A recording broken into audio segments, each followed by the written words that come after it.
This is CGTN, China Global Television Network.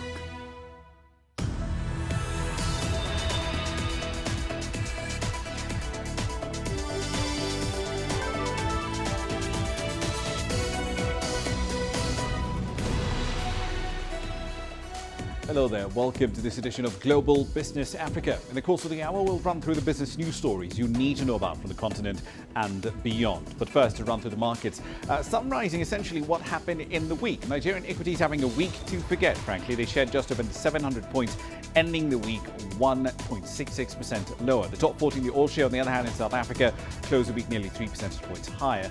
After hours, the mining group Sibanye-Stillwater reported that the Public Investment Corporation had raised its stake in the company by about 765 basis points to 15.155%. In a trading update as well, the firm reported its expected earnings per share will actually be fairly decent, ending between 64 to 67 US cents for the fiscal year that ended in December. Sibanye shares were just under 4% higher at 1600 GMT. Here's what's coming up tonight. The Nigerian national Ngozi Okonjo-Iweala poised to become the first African head of the WTO after the South Korean trade minister drops her bid. Nigeria is set to build the biggest methanol processing plant in Africa. We'll have the details. And we'll explore why Bitcoin's soaring price is drawing a lot of unwanted attention from regulators. All that and more is in the pipeline for you tonight. But let's start with an overview of what's happening with the WTO. The South Korean Trade Minister, Yoo Myung-hee, has abandoned her bid to become the head of the World Trade Organization. Now, that effectively does clear the way for Nigeria's Ngozi Okonjo-Iweala to become the global body's first woman and first African Director General.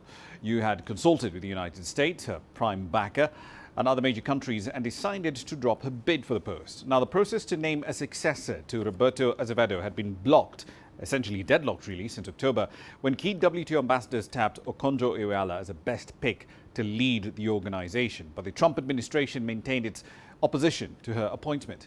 The WTO head is normally appointed by consensus. Everyone's got to agree around the table. The former US president's opposition to Okonjo-Iweala had effectively stalled the process. All right then, so as we pointed out, Nigeria's Ngozi Okonjo-Iweala has inched closer to becoming the next Director General of the WTO. That, on paper, is a fairly big plus for Africa in 2020. But who exactly is she and what does she bring to the table? Here's CGTN's Robert Nagila with that story. Born in the Delta State in Nigeria, Ngozi Okonjo-Iweala is set to become the first woman and first African to lead the World Trade Organization if her selection goes through.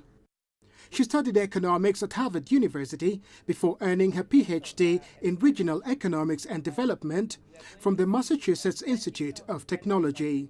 If appointed as head of the WTO, a full entree awaits her. The Global Trade Organization is already grappling with stalled trade talks. We want peace and security and stability. That is why the WTO is needed, with its ability to arbitrate disputes within members. The 66-year-old mother of four spent 25 years as a development economist at the World Bank. While there, she rose to the number 2 position as managing director, overseeing the bank's $81 billion operational portfolio in Africa, South Asia, Europe, and Central Asia. Okonjo-Iweala has had 2 spells as finance minister and a short stint as foreign minister in Nigeria. She is currently the chair of the board of the International Vaccines Alliance, Gavi. She also serves on Twitter's board of directors and is a special envoy for the World Health Organization's COVID-19 fight. Let us just look and see. Despite not being involved in trade policy in much of her career, she's dealt with international trade through her work as a development economist and finance minister. She describes trade as a mission and a passion. Let's try to fix what needs fixing. And if we didn't have the WTO, we would have to invent it. Robert Nagila, CGTN, Nairobi, Kenya. Let's make a quick diversion into Ethiopia. The country's Ministry of Trade and Industry has announced that it's decided to cut the fuel subsidy to only cover around 75% of retail prices. So subsequently, the remaining 25% is now going to be offloaded onto users. The ministry says that the Ethiopian government has spent over $608 million on fuel subsidies in the last 2 years alone. Kasahun Malat, the Pricing Research, Monitoring and Control Director at the Ministry of Trade and Industry, says that the subsidy allocated for stabilizing fuel prices has gone up by more than $37.9 million just in December. And that, he says, prompted the government to act to cut its spending on subsidies. Kasahun also has highlighted efforts by the Ethiopian government to stabilize consumer goods prices during the coronavirus pandemic. Coletta Njohi joins us from the Ethiopian capital with more data on this story. So, Coletta, give us a sense of how this works. Who are the primary beneficiaries of these fuel subsidies? Was it covering all fossil fuels, or did it only cover specific ones like diesel and jet fuel?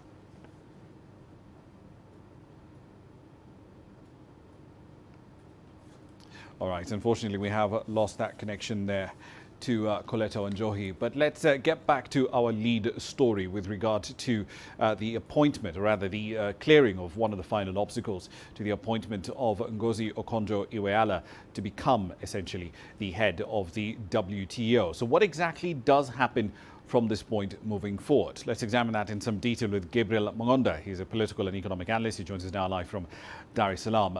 So the US and South Korea, they were the only countries holding out against Ngozi Okonjo-Iweala's appointment to succeed Roberto Azevedo. But even with a new administration in Washington, there's no guarantee that she's going to clinch this role, is there?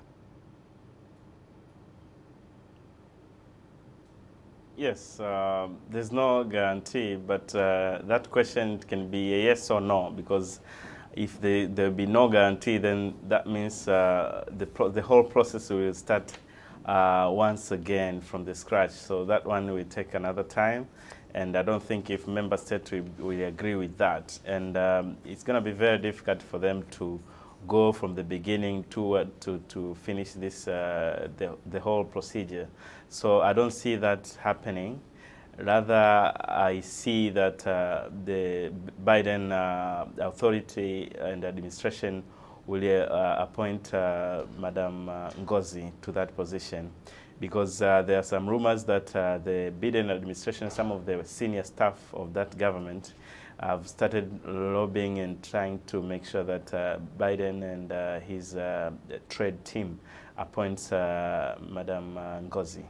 Indeed. So protectionism obviously was a huge problem that the WTO struggled to deal with for years under Roberto Azevedo. What can Dr. Iweala do differently to tackle that problem?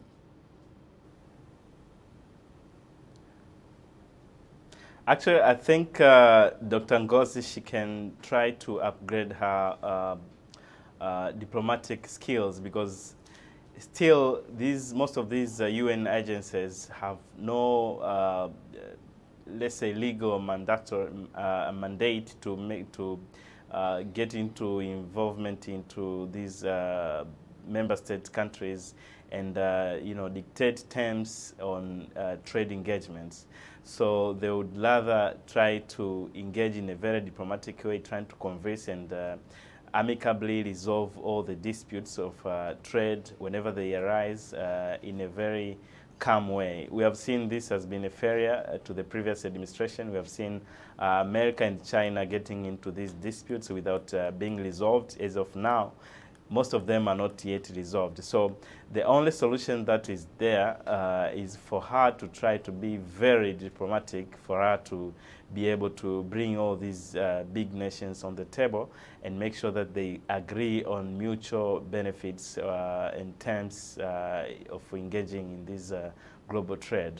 But that is the fundamental problem, isn't it? Yes. That the WTO's current decision-making process gives outsized power to singular states. Look at what happened in this particular instance, with the United States and South Korea basically saying no, until, of course, the South Korean trade minister dropped out of the race. They basically blocked this process. We could have had a DG back in November.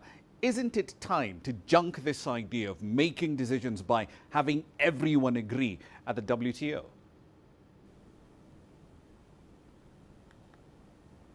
Actually, that's everybody's wishes to make sure that WTO becomes a very free agent, free of member state, intrusion and getting involved in its decision-making processes. Everyone would wish to have such a situation, but unfortunately, whoever gives a big chunk of money to that organization has a say, and we don't normally say that they have a veto, but literally they have a veto, because if you have to look back at Trump administration, you find that he has blocked a lot of appointments of very important bodies of WTO, and the same administration has not, he was not in agreement with Madam Go's appointment. So you find one nation can block everything and the whole world can get into a very big crisis. This one, we don't like to happen. We wish a very free and independent WTO organization, but we all come to the same issue again. Who funds the organization? So whoever that is able to fund the organization will have a say in determining the direction of the organization. So we are hoping that with the current regime in the US, there will be some understanding on how better this organization can be run. So hopeful, we wish some changes might happen, and Madam Goz is well experienced in these kind of issues. So we expect a lot of reforms in that organization, because the world now is facing a very big trade depression now. The trade has gone down for a very big percentage, and now we have this corona, which is blocking the global trade again, and there's another term which has arisen because of corona. It's called corona nationalism. So Madam Ngozi has a lot to do on her table, just in case she will be approved to run that organization. Indeed, we'll see how this does play out. Gabriel Mongonda in Dar es Salaam. Thank you. Now, let's get back to Ethiopia. We're, of course, discussing the fact that the country has reduced the coverage level for its fuel subsidies down from 100% to 75%. So roughly a quarter of the price that's going to be paid at the pump is essentially going to be borne now by the end consumer directly. Let's examine that in a bit more detail. Coletta Njohi joins us from the Ethiopian capital with more data. So, Coletta, let's start with the broad overview here. Who are the primary beneficiaries of these fuel subsidies, and to what fuels did it apply? Was it a broad subsidy set, or did it only cover certain fuels like diesel and jet fuel? Well, Rama, to begin with, obviously the government is going to be the biggest beneficiary here, because whatever it has taken off from the subsidies, then that amount of money can be used and directed elsewhere where it deems fit. So government becomes the biggest beneficiary. Then on the other side, we've got the end user. Fine, they've reduced about 25%, but the end user still gets to pay a little more, not as much as, but a little more. So the end user still gets to benefit. Suppliers, not really, because I was speaking to one of the companies here, and they said they get just about 20 cents per liter when they're selling out this fuel. So they are not going to gain so much. On the other side, we might see the subsidies reduction going on issues of maybe kerosene, petrol and diesel, which are commonly used by the biggest population in the country. This is not the first time, though, that Ethiopia has actually moved to cut subsidies. Back in 2008, there was a move to remove about $800 million in spending from fuel subsidies, and that was at least a decade ago. So how are we back to speaking about subsidy reductions in 2021?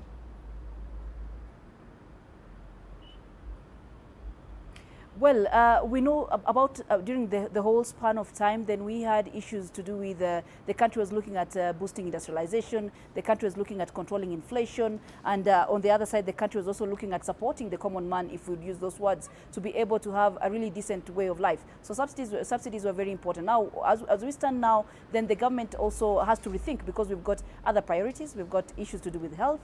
We've got the COVID-19 pandemic. We've got issues to do with security. It's a big issue right now. So the money needs to be pumped elsewhere. So then the government now needs to start re-strategizing so that it can be able to cover all areas satisfactorily. One last question for you, Coletta. So the Trade Ministry did cut subsidy coverage, as we mentioned earlier, to just 75% of the retail price. But are there further cuts planned in the future, such that fuel prices will eventually be only set by the market with no subsidies at all? We can easily speculate, Rama, because remember in December 2019, when the IMF approved a financial package of about $2.9 billion for Ethiopia, one of the issues that were raised was the issue of the need for Ethiopia to rationalize subsidies. So because of that, we might see this coming more. We might see this might be one of the issues, but we might see more issues of subsidies, probably cuts. And also now the fact that now we have a health issue. We have issues to do with the government needs to amass a lot of money in terms of the health aspect to be able to purchase vaccines, to be able to ensure that the country is safe, health-wise, and also the country needs to keep all areas safe. We know there are conflicts in different parts of the country, so money needs to be taken elsewhere. So yes, we can easily speculate that we might see other subsidies cut, probably in other areas, to be able to assist the government sustain its development strategy as well as keep the country safe. Indeed, quite a bit of balance sheet restructuring going on in Ethiopia. Coletta Ndohi from Addis Ababa, thank you. Time now for a run through some company headlines.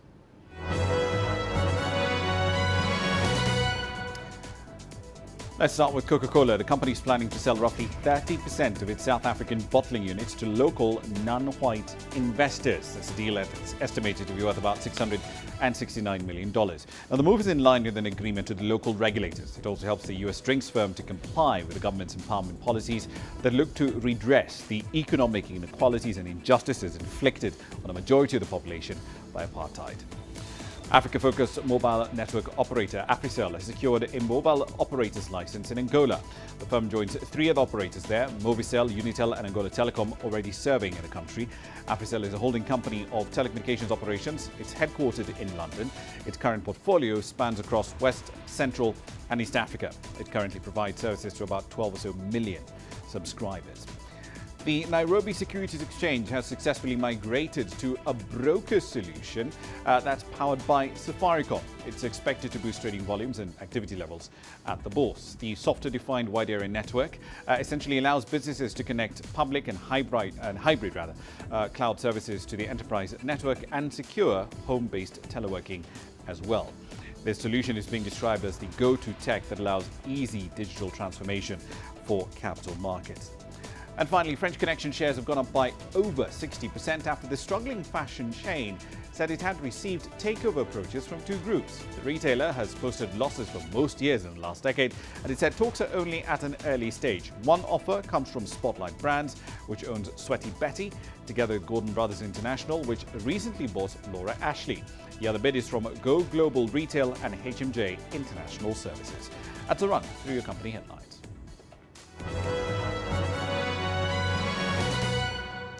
You're watching Global Business Africa. Time for a short break. Here's what's coming up.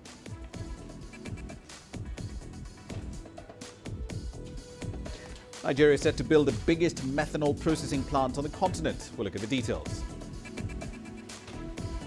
And Tunisia's central bank has left policy rates unchanged in efforts to avert an economic crisis. The world economy as we know it is about to change. Global business reports highlight emerging markets, developing countries, and dynamic sectors worldwide. We feature top analysts and newsmakers to provide perspectives on every facet of business. From an on-the-ground perspective, we provide you with balanced and objective assessments. Fast, sharp, and insightful. Global Business, only on CGTN. Every story starts out like this. Okay. We'll head up now. But beyond the rush of the numbers, there's always a more fundamental question. What happened? Who has been affected? When market-moving decisions are made, who's responsible? And why? Let's get some reaction on ground. Joining us in Johannesburg is Sutra Nairobi. Hello, Nairobi. This is how all stories begin. See how they end. Only on Global Business.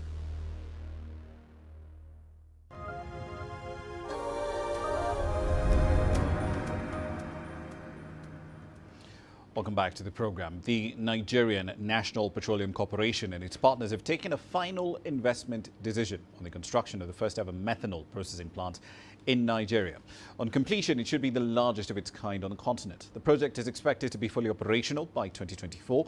It's designed to produce some 10,000 tons of methanol every day. Here's CGTN's Deji Badmus with the details. Despite the abundance of gas resources in the country, Nigeria currently imports all its methanol needs. In December last year, the government declared 2021 to 2030 the decade of gas development. The upcoming $3.6 billion integrated methanol and gas project is a promising start to that declaration. The project will be jointly owned by the NNPC, the Nigeria Content Development and Monitoring Board, and an indigenous engineering firm. It's part of efforts to monetize the country's abandoned gas. This country is blessed with abundant gas resources. Over 203 trillion scope of gas proven, potential for over 600.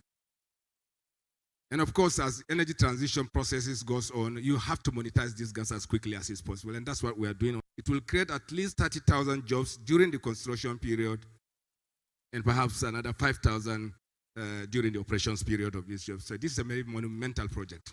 For those of us in the oil and gas business, you will agree with me that over time, methanol, which is needed so much in our business, we have always relied on importation of this product. And then when you turn around, we have abundance of gas in our country. So this, for me, is taking the bull by the horn. Upon completion, the 10,000 metric tons per day or 2.5 million tons a year methanol plant will bring Nigeria onto the world map as one of the top 10 producers of methanol in the world. The facility will be built in Brass Island in the southern Bayelsa state, in the heart of the country's oil-rich Niger Delta region. The company in charge of the project says the location was carefully chosen because of its huge potential. We have about 17 TCF of gas, stranded gas, within 40-50 kilometer radius. And then you compare that to Trinidad and Tobago, that everybody is using as an example, where they have 11 TCF of gas, total gas, national gas. And they are the world's largest producers of methanol, ammonia, and urea. We adopted a two-pronged approach. We are not waiting for financial close. So we are actually working at the site. Our target is that by end of Q3, we should reach financial close, okay? And we have a 39 months construction time. Methanol is very critical for oil exploration. Nigeria has been spending billions of dollars importing the product over the years. The construction of the plant will most certainly end the capital flight and give birth to a new set of industries around it. Deji Badmus, CGTN, Lagos, Nigeria. On to Tunisia now. The central bank over there kept its policy rate essentially unchanged at 6.25% during its first monetary policy meeting of the year. Inflation has proven to be relatively stable so far. At a periodic meeting that's been held remotely, the central bank stressed the need to achieve political stability, but also to rapidly contain the pandemic, which has absolutely battered the tourism-dependent North African state. From Tunis, here's CGTN's Adnan Chouachi. The governor of the Tunisia Central Bank recommended implementing the necessary reforms to support investment in the productive sectors and restore the confidence of business operators in order to accelerate economic recovery. The central bank's decision was necessary because Tunisia's key interest rate is still very high. It's even higher than the key interest rates of Morocco and Algeria together. It's around 2.5% in Morocco and 3% in Algeria, while it's 6.25% in Tunisia. Consequently, foreign and domestic investment is absent. Tunisia is no longer viewed as an attractive destination for businesses as well as foreign direct investment. Economists have urged the BCT and the state to reduce the benchmark interest rate while encouraging domestic production and pushing for economic recovery.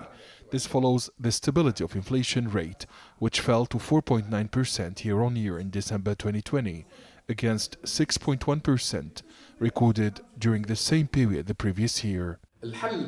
The solution would be to cut the key interest rate. In the meantime, the state must accompany these measures with the adoption of protectionist policies to encourage domestic investment and local production. When Tunisian production is back, then domestic consumption will resume and the value of the dinar against foreign currencies will increase. The Executive Board of the Central Bank of Tunisia and the government stressed the need to achieve political stability and rapidly contain the pandemic and its economic and social repercussions. The current economic situation is not only the result of the pandemic. The central bank insisted on political stability because there's not investment, employment, production and consumption without a clear political vision for the state. Authorities say the 8.7% increase in expat remittances also contributed to the consolidation of the positive result of the foreign sector, despite a 64.1% drop in tourism receipts. The Executive Board of the Central Bank of Tunisia also emphasized the need to reach an agreement with Prime Minister Hichem Mechichi and the Finance Commission at Parliament on a new structural reform program in order to send a positive signal to donors and international rating agencies. Adnan Shawishi, CGTN, Tunis. On to South Africa now. Ford is investing over $1 billion into a production plant in South Africa. It's the automaker's largest ever investment in Africa's most industrialized nation. Now, the upgrades to the Silverton plant near the capital, Pretoria, will boost the site's annual production capacity by nearly a fifth to about 200,000 units. It's also estimated to create about 1,200 direct jobs. CGTN's Sumitra Naidu has that story.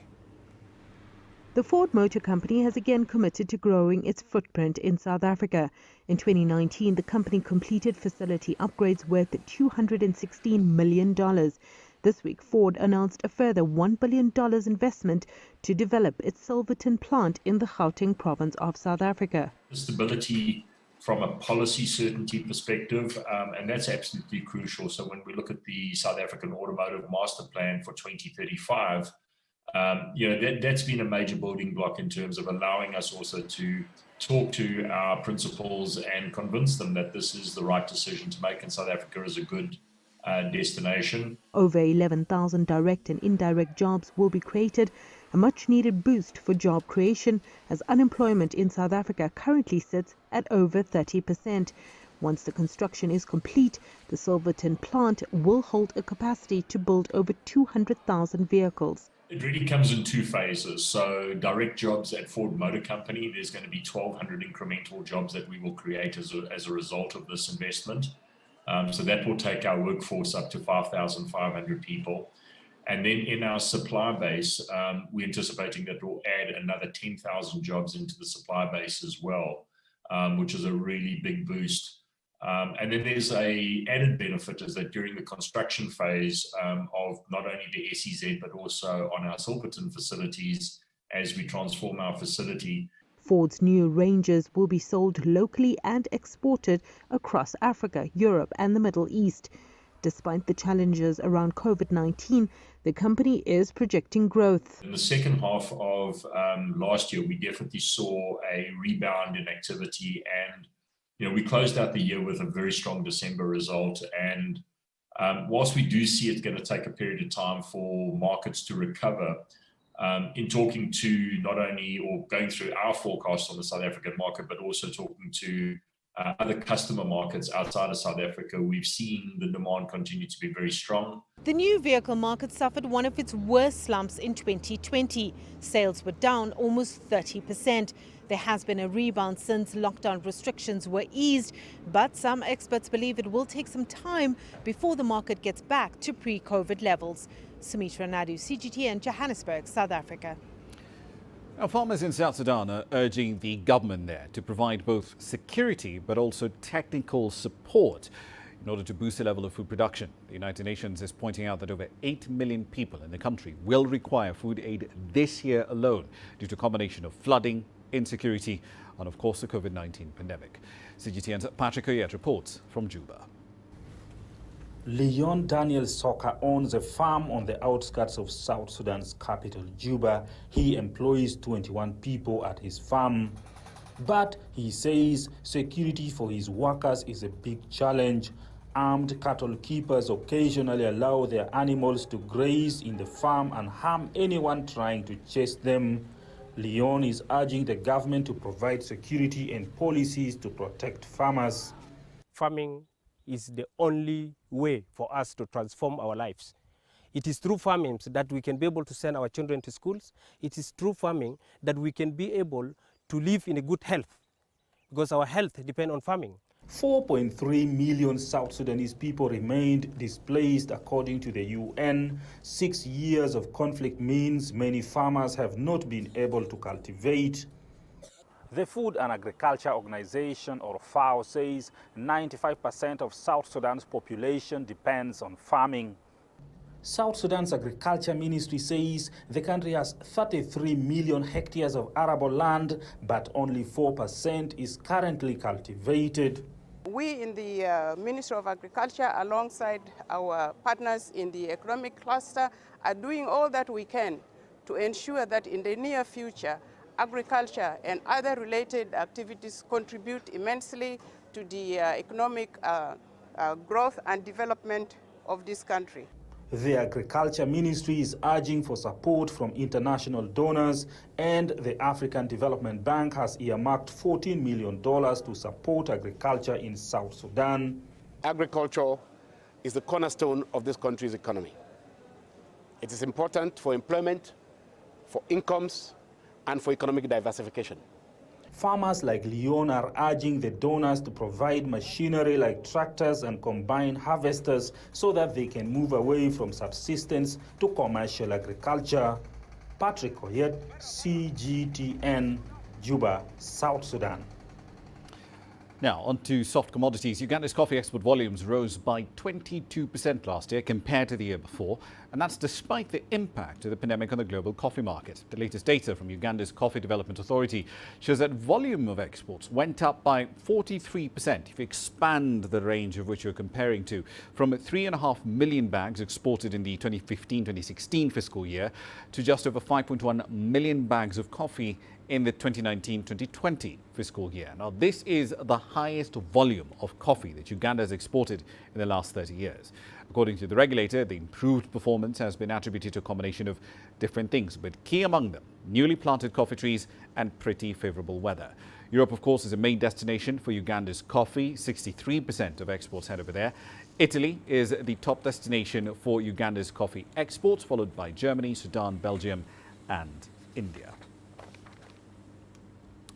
Now, it's not all roses, however, when it comes to the business of growing coffee.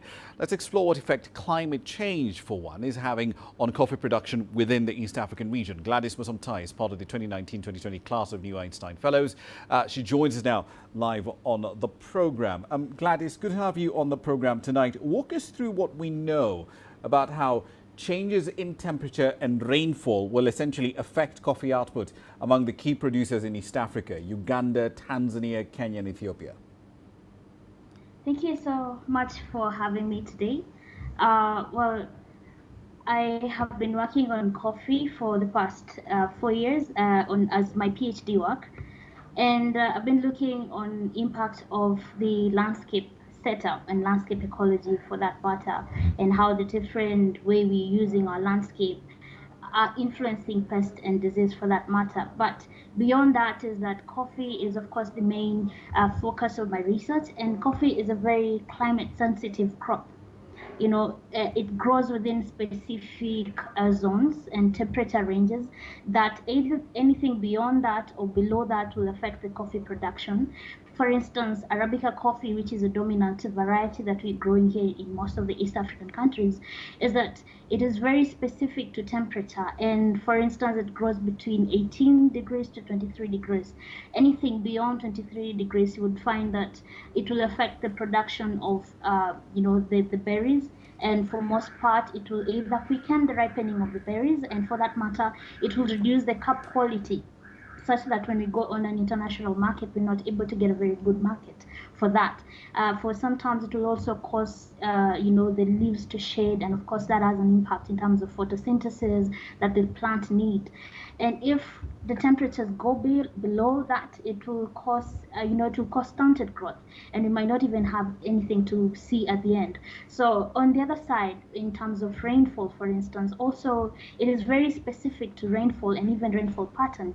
See, for coffee, it needs, there's, the different stages from the flowering to the green berries becoming, until it gets to the cherry where it's red. Before the flowering happens, there's a time when we need to have a dry season, a small spell of dry season, which is about 3 months, and that will trigger the flowering. And when we have a good flower, then, so in the case where we have erratic rainfall and, the rains are, you don't know when it is coming, we no longer have specific seasons like before, then, the coffee tree is a bit, the physiology of the tree is confused.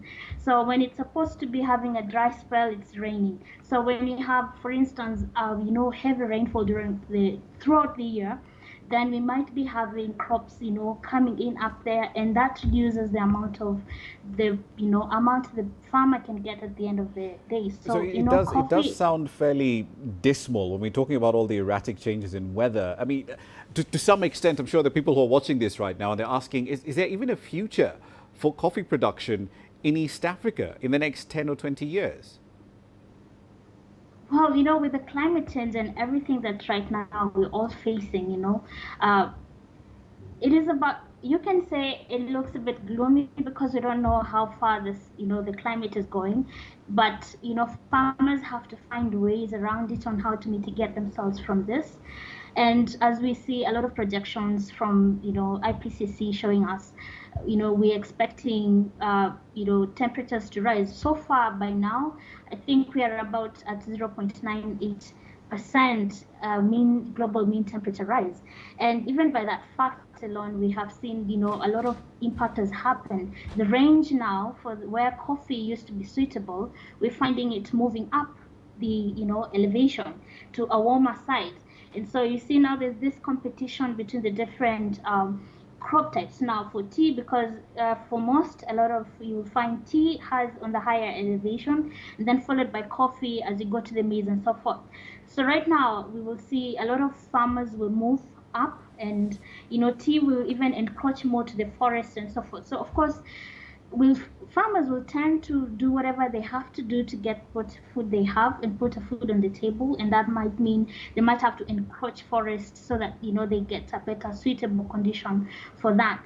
And even other than just the ecology of the suitability, the land that will be suitable for coffee, we have this other side on pests and diseases that is also becoming very rampant and complicated, and a complex system itself for farmers. And looking to most coffee producers in Kenya, most of them are smallholder farmers who are actually growing coffee in less than 2 hectares, and those farmers really don't have the energy, they don't have the resources that they need to control pests and diseases.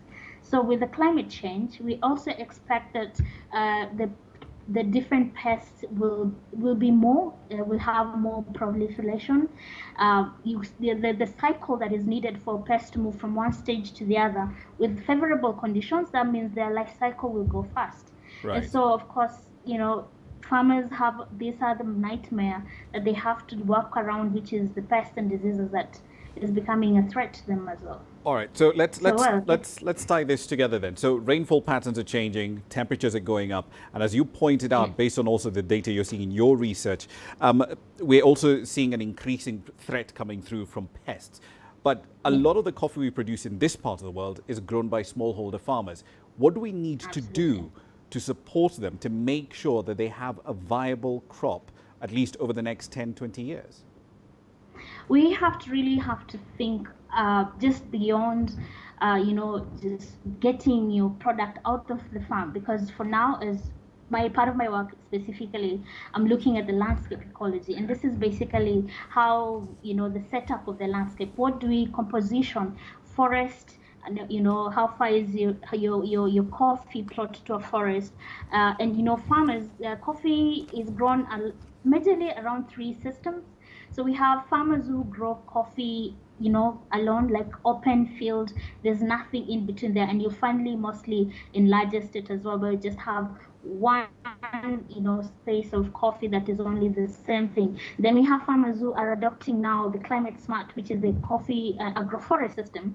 In its native land, coffee grows as an agroforest and as an understory crop, which means it grows below trees and so forth. So that is one way that other farmers are adopting, and that's actually where people are heading to. And then you also have what we have in most of our African setups, where coffee is intermixed. You have maize in there, you have beans, you have kales. So it's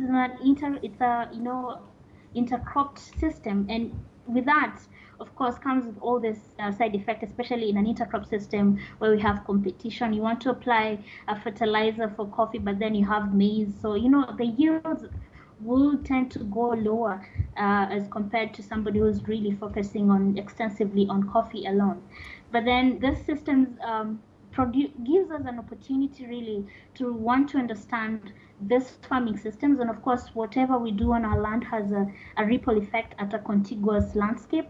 And so for now we have to really come to think about how we want to do our planning, a land use planning system, such that we have a system where we can grow coffee in a place where we're able to conserve our environment at the same time, and other than just having pests alone, we have the ones we call the natural enemies of these pests, and those are the ones, the biological control pretty much of pests and diseases.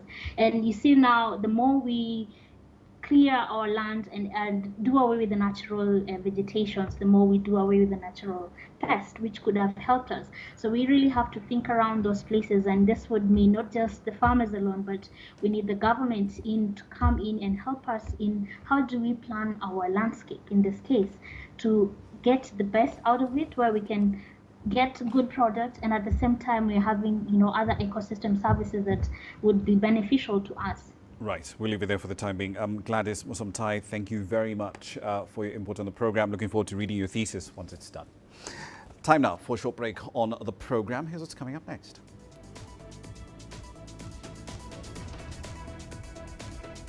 Bitcoin soaring price draws attention from regulators.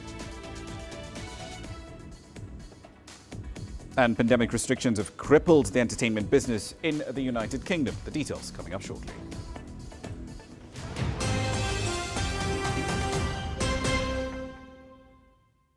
Business in Africa is at a crossroads.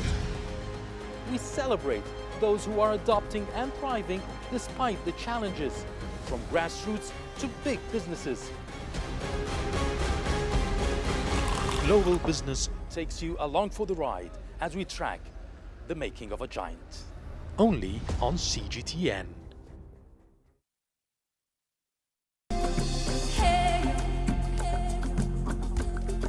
Accra is my kind of city. That's because when I'm here, I feel like I'm back home in Lagos or Abidjan, which are two of the major cities I grew up in. Business in Africa is high risk. After about a decade covering business news on the continent, I've learned it's all about the high risk, but also the high returns and the high energy. You simply have to adjust in order to keep pace. When I started out as a journalist, my dream was to open people's minds to the different perspectives. From the CEO in the boardroom to the trader out in the street, we all have different stories. From Accra to Addis Ababa, from Cairo to Cape Town, and I wouldn't have it any other way. Here at CGTN, we realize that Africa is on the move, and it's moving fast, but we're moving right along with it. I'm Ucheo Koronkwo, and I'm a business anchor and reporter at CGTN.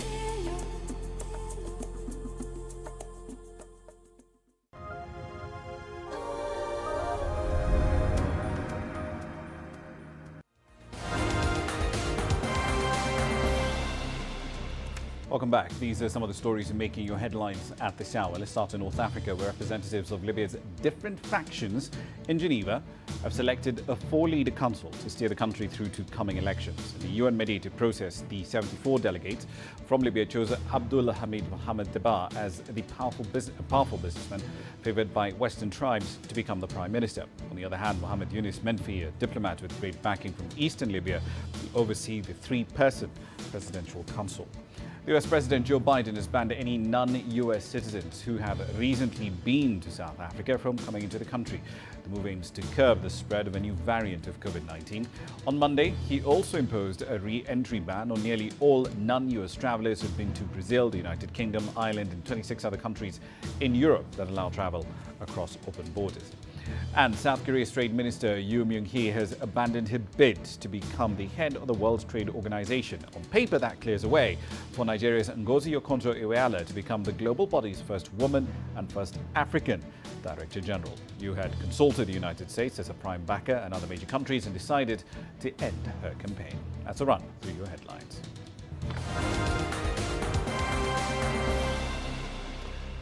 Now then, 2020 was a year for many things. It was a fantastic year, particularly if you were in Bitcoin. The cryptocurrency broke records in 2020, with prices skyrocketing to more than $40,000. Some investors, in fact, are looking at Bitcoin breaking the 50,000 barrier sometime this year. But that remarkable run and all the attention that it actually commanded also drew in the attention of regulators, including those in the United States. Giles Gibson reports.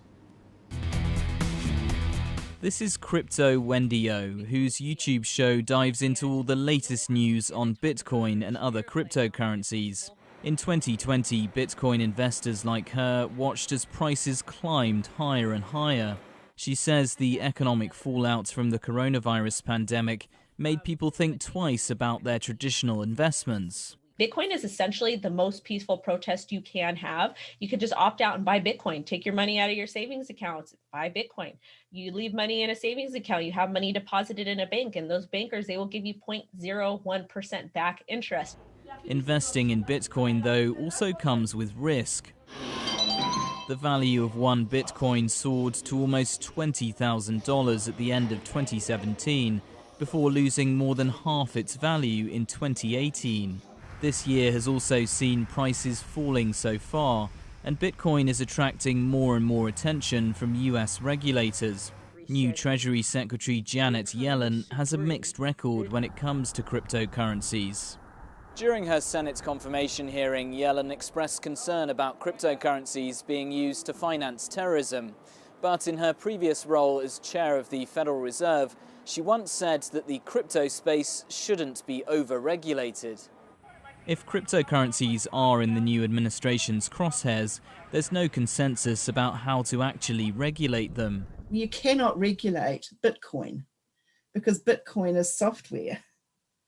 And software is, you can create rules for the institutions that create and operate the software, but you can't regulate the software itself. So I think we have to think carefully about what these regulations are doing. And if the world emerges from the pandemic later this year and crypto crumbles, younger investors who bought into Bitcoin might see their investment plummet. Giles Gibson for CGTN in Washington. According to a leading industry body, British nightlife is on the brink of extinction. That impending doom is being attributed to pandemic-related closures. Now, the Nighttime Industries Association says that 81% of venues are facing bankruptcy from next month if they don't get government support. The NTIA added that 85% of companies in the sector had made redundancies because of closures during the pandemic. Here's CGTN's Alexander Majala with more. Thank you. 65% of UK clubs in the last year have been forced to lay off up to 60% of their staff. The association representing bars, clubs and concert venues outlined a stark future for venues, explaining many had remained completely shuttered since the start of Britain's first lockdown. Many of the businesses that we represent, particularly nightclubs, they've been closed since March. So their financial fluidity, their cash reserves are at a critical point. And a brief survey that we put together recently, we believe that almost 80% of those businesses will be at a critical point by the end of February. Alongside conference venues and event halls, nightlife is one of the few areas that has not reopened doors in the UK since March last year. The NTIA was critical of what it characterized as the limited and hugely disproportionate amount of government aid that had been offered to nightclubs, with the exception of a furlough scheme which had benefited employees. The club sector in the UK is vitally important. I mean, we are responsible in part of the 300 million nighttime economy visits per year in the UK. The total annual turnover pre-COVID was circa 66 to 70 billion. We employed 1.3 million people. And we were a thriving, growing economy. And we were world-renowned, not just UK-based, but world-renowned for our economic and cultural output. The NTIA also maintains that the British sector is a world leader in electronic music and clubs and has been a breeding ground for contemporary music talent, events and DJs for decades. Beyond the nighttime economy, representatives of several other industries fear continued damage from COVID restrictions.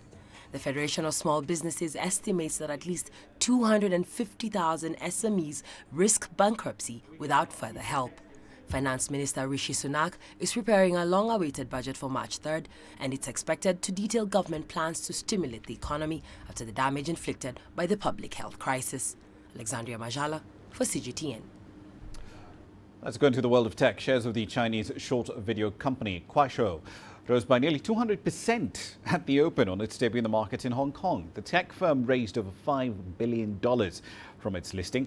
Kuaishou's main business is a short video app. It makes money from users who buy virtual gifts to give their favorite streamers. So what exactly does the future look like for this firm? CGTN's Wei-Ling Tan finds out on What's Hot tonight. Scrolling through short videos, tuning into a live stream, and having the option to buy things online. Outside of China, you may not have heard of Kuaishou before, but this mobile app has helped millions make money, especially those in impoverished counties. Kuaishou prides itself as an inclusive platform aimed at the everyday man and woman. I think the rest of the world is going to kind of start paying attention to the company now, which is very interesting, because they understand TikTok. So if you can understand TikTok, you can understand Kuaishou. The reason short video and live streaming are so important is because consumers really like them. People are spending a huge amount of time on them. But unlike ByteDance, which owns TikTok, Kuaishou generates most of its revenue from live streaming. The company shares a cut with live streamers from the sale of virtual items. Over the past few years, Kuaishou has reduced its reliance on live streaming revenue, with that from online marketing services and e-commerce on the rise. That said, Kuaishou's IPO comes at a time when China is strengthening regulation of live streaming platforms. In November 2020, the country's communication authority said it is capping the amount people can spend on virtual gifts. It also said it's banning teenagers from buying said gifts. Now, what will this mean for Kuaishou? And going forward, what will be the growth drivers for the company? Short video is a much better business. The money coming out of ByteDance is stunning.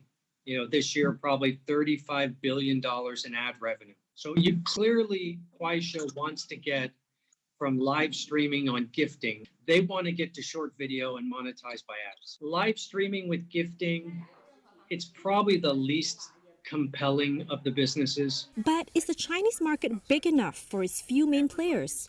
When the market is growing fast, like it is now, there's room for everybody because it's growing.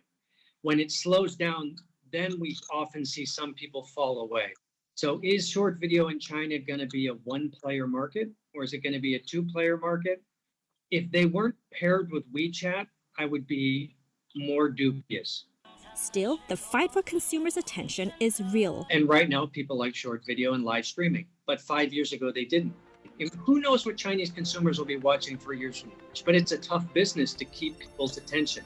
It's a lot easier to sell them soda because they keep buying soda. But media changes all the time. Perhaps this is why Kuaishou says it's planning to use most of its listing proceeds to attract and retain a broader user base. The The company is also allocating money for selective acquisitions in areas such as content, social entertainment, and software. In this regard, Tencent expects Kuaishou to focus on Asia, and in particular, Southeast Asia. Wei Lintang, CGTN, Beijing. All right, then a quick update on commodity prices with regard to the week. Cocoa down by at least 0.8%. Copper forwards at the LME also declining by about 0.5% so far this week. Africa's second largest producer of copper, though, Zambia, says it's not planning to nationalize the copper mining sector. This, according to the finance minister, was essentially clarifying comments the president made back in December. And the comments, though, do come after a 24-month run in which the state acquired the local operations of Glencore and Vedanta. Oil prices, on the other hand, had a solid week, 7.6% rise, coming close to that $60 a barrel mark as OPEC Plus measures to restrict supply continue to affect the markets. Now, speaking of oil, let's talk about things that use that particular commodity. The Volkswagen Beetle holds a special place in the hearts of hundreds of thousands, if not millions, across the world. It's been immortalized in popular culture. The VW Beetle is the best-selling car of all time, and it defined a generation. But obviously, it's no longer in production. But that hasn't stopped enthusiasts in Cairo from driving through the city's highways in all kinds of models, ranging all the way to the ones made in the 2000s. With their story, here's CGTN's Mohammed Abubakar. Young and old, men and women, meet the Cairo Beetle lovers. Dubbed Egypt Beetle Club, these enthusiasts share one thing in common: their love for the famous Volkswagen Beetle. There are young people and old people. This car doesn't have an age group. My father loved cars, so maybe I inherited this hobby from him. The gathering, the driving, the organization is something new. When I first drove with them, I realized that people watched us saying, wow, there are still cars like this that work? They are also surprised to see girls riding this car. The club was founded 7 years ago in Cairo by 4 engineers aiming to help owners of these cars with mechanical issues. It quickly turned into a 22,000-member Facebook group, gathering people from Egypt all the way across to other Arab countries. We founded this around 7 years ago. The aim was to help everyone driving this car.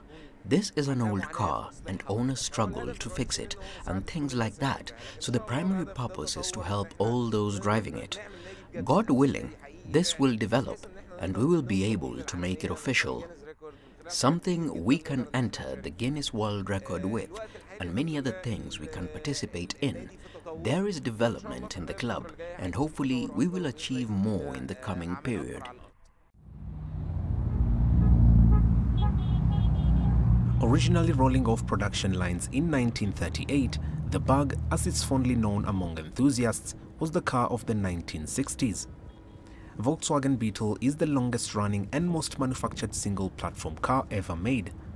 Its history is also an interesting one.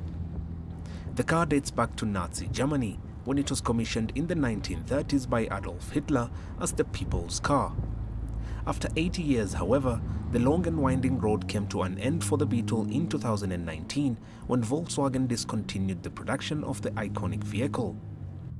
The decision, however, has not stopped devotees like Haitham Yusuf who say the Bug will never be replaced. The thing I love the most about this car is that it has a personality. Every one of these 30 cars has a different personality. Each car, when you drive it, feels like it's alive and breathing. It's a car with a soul. Perhaps that is the one thing I love the most about Volkswagen Beetles. Driving is not hard. The car belonged to my brother for a long time.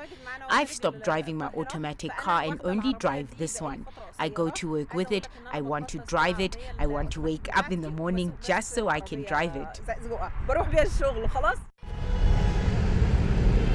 Volkswagen has made 3 versions of the Beetle, selling more than 22.5 million of them over the years. Among passenger cars, the Beetle trails only Volkswagen Golf and Toyota Corolla in popularity. Mohammed Abubakar, CGTN. And as far as Beetles are concerned, that's it for this edition of Global Business Africa. Thank you very much for your time. Of course, I'd like to hear your feedback on the content you've seen on the program in the last hour. Many ways to get your thoughts back to us. All of them on your screens right now. I'm Ramah Nyang in the Kenyan capital, Nairobi. Thank you for your company in the last hour. The World Today is up next from Washington, D.C.